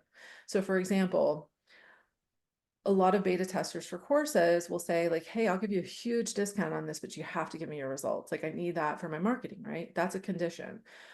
If every person who responds gets a $5, gift card to their local coffee shop to your surveys, that's a condition. You need to disclose that. But if you're giving a referral gift that had nothing to do with the time and the reason of giving their testimonial, then no, it's not the same thing.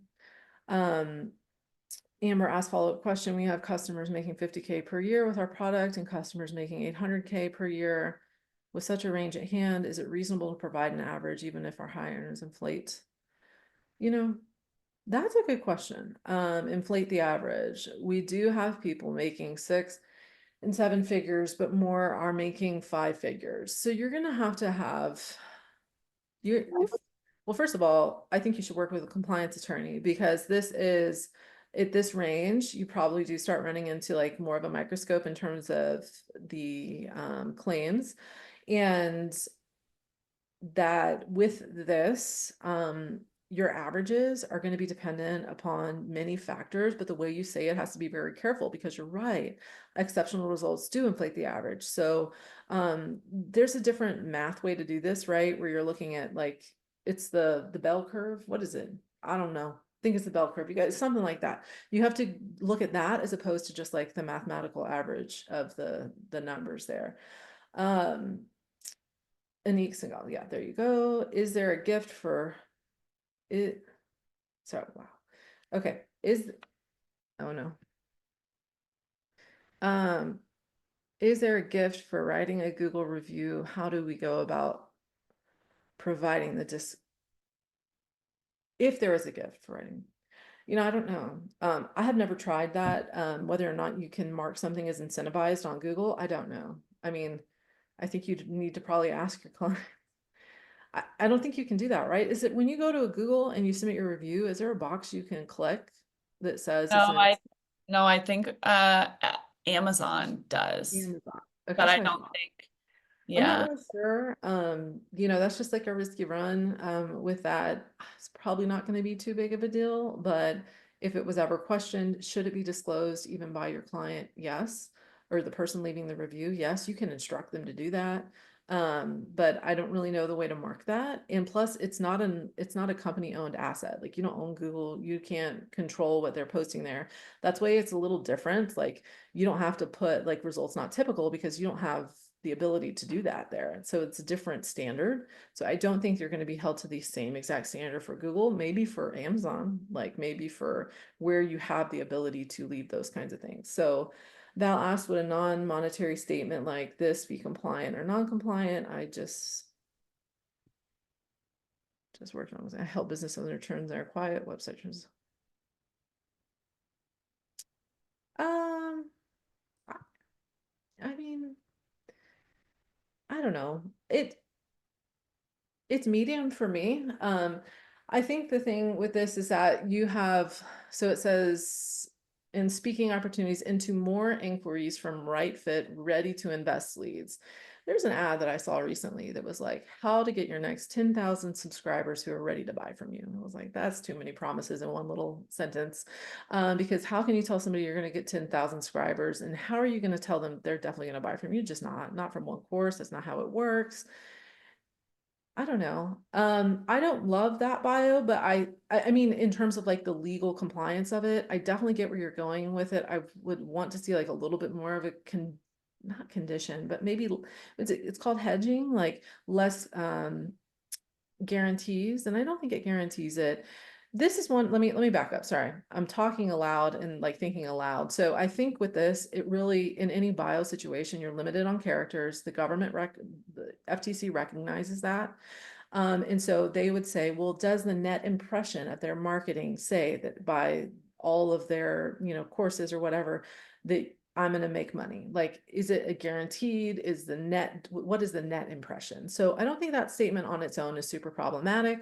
I think that probably a little bit room for improvement in terms of like the legality of it, but it really is going to depend on the net impression of all the marketing that's like in the area of that statement.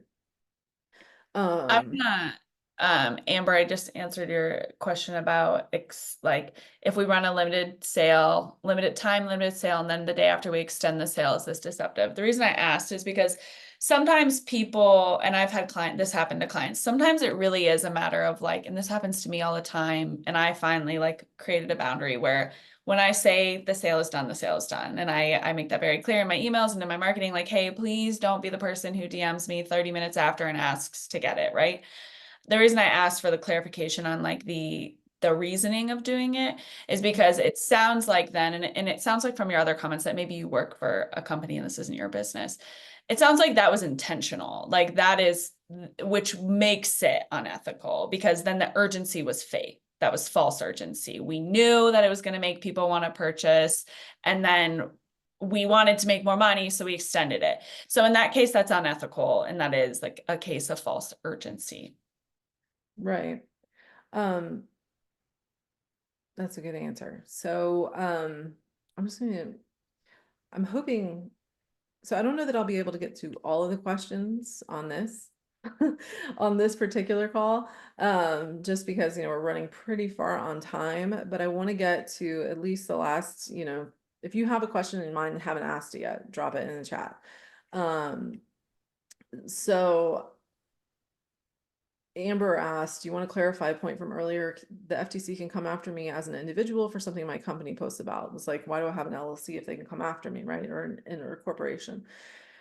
They can come after you if you are a like person with decision-making authority in your business. So an officer, somebody high ranking. There are exceptions for personal liability for things like fraud And when we're talking about deceptive marketing practices, those are fraud. Can be. So, you need to just be mindful of that. So the answer is it depends, of course, as all legal answers are. I try not to say that too much unless I'm absolutely have to. And so I have to say it there because it's really circumstantial. But can they possibly? Maybe. Depends on the circumstances and if you had decision-making authority. Something like make your offer the best in the biz. Is that problematic? Yeah, and this is where I'm talking about, like, we're kind of like, we can split hairs on anything, right? So focusing more like on the going back to my sales page, like the only legal resource you'll ever need. I couldn't say that, right? It's not super problematic, but it is, right? Because it's an absolute statement. So make your offer the best in the biz. I think, could it be a problem? Yes. Is it likely? Probably not, but could it? Yes. Because it's an absolute statement, right? Okay. Yes, there have been lots of companies who've gotten sued. Like Rachel pointed out, Kohl's got sued. The thing too about this is we highlighted some like big cases, but there are plenty of smaller case settlements, like against small businesses, like 30K settlements, 50K settlements. Like these are the ones that are public and like, well, they're all public, but these are the ones that are like highlighted and, made to be examples of, but it happens to regular business owners too. Not as frequently, but it does happen. Okay, cool. Thank y'all for tuning in, by the way. I know it can be a lot, especially to wait this long to get a like question asked and answered. I'm missing questions. Okay. Did I get them? You're muted. Sorry, guys. I think as a general just thing, if you do think of additional questions, please feel free to email or DM us. Obviously, I would prefer all legal questions be sent to Amber because I do not want to be liable for giving you false information. But if you have copy questions or you're just like, I'm struggling with like, I really have leaned on results-based marketing and now I'm like, what do I do? Like, happy to chat through that with you. Well, yay. We did it, y'all. Just give yourself a pat on the back. 2 hours of legal stuff is too much for most people. So, those of you who attended, even if you couldn't stay the whole time, I mean, like, good for you. And truly, it is a overall, like, I don't know. It's an overall step that you're taking, but it really has such huge impact on your business just to like rethink the marketing strategy on the earnings claims and income claims is so much safer if you can just, incorporate those disclosures and less absolute statements, but you are well on your way, ahead of the curve, if you will. Yay. Okay. Thank you guys for coming. Thanks, everybody. Bye.